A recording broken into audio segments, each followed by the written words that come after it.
Hi, my name is Emily Voluska, and my presentation is on the chemistry of smell. I'm in Chemistry 110, Lab Section 8, and I am in the fall semester of 2023. So the chemistry of smell is important because it is used in our everyday lives. It has multiple functions like warning us what to eat, what not to eat. Smell can also help us remember our past and relate us to certain emotions. So some basic vocabulary is the sense of smell is called olfaction. Aromacology is the study of the influence of odors on human behavior. And sensory neurons are nerve cells that are activated by sensory input from the environment.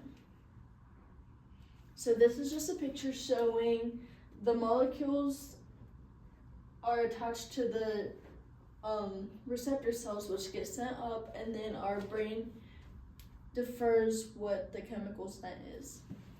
So in 2004, Richard Axel and Linda Buck received a Nobel Prize for their research on smell receptors in the organization of the olfactory system.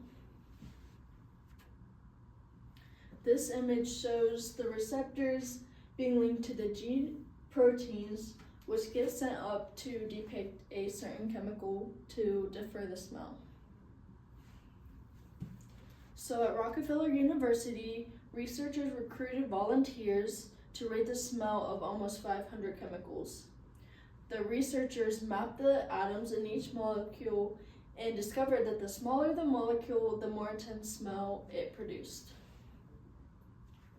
So in perfume development, a perfume is a mixture of natural and synthetic ingredients that are made with aromatic components. So these have different formulas.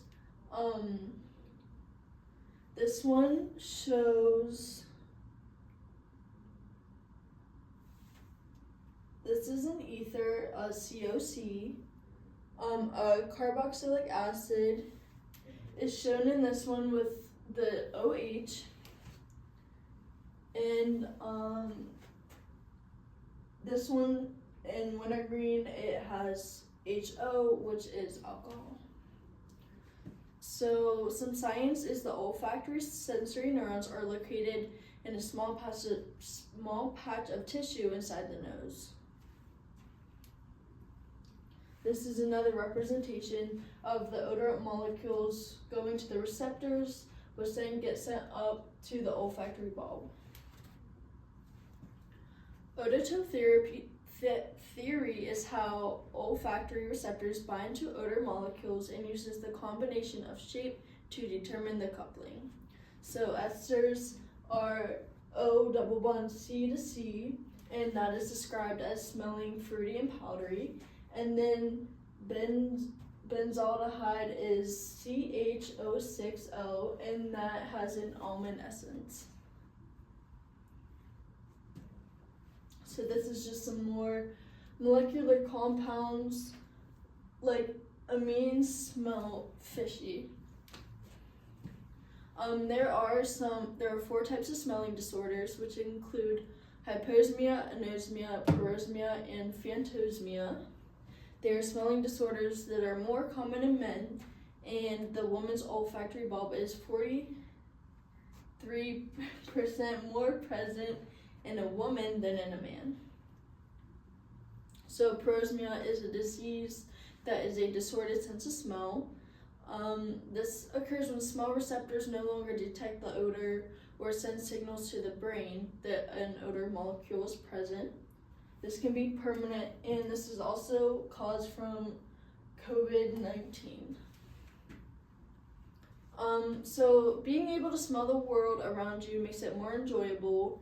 There are essential oils that also connect to our emotional part of our brain that can help us relax and calm us. Lavender has linalool, that is a chemical that interacts with our natural chemical messenger to help quiet the body when we are stressed. So some cons is that you don't need much exposure to an odor molecule to be able to detect it. Odors also have a negative health impact, which can induce our anxiety and stress levels. So in conclusion, there are many factors that go into our sense of smell.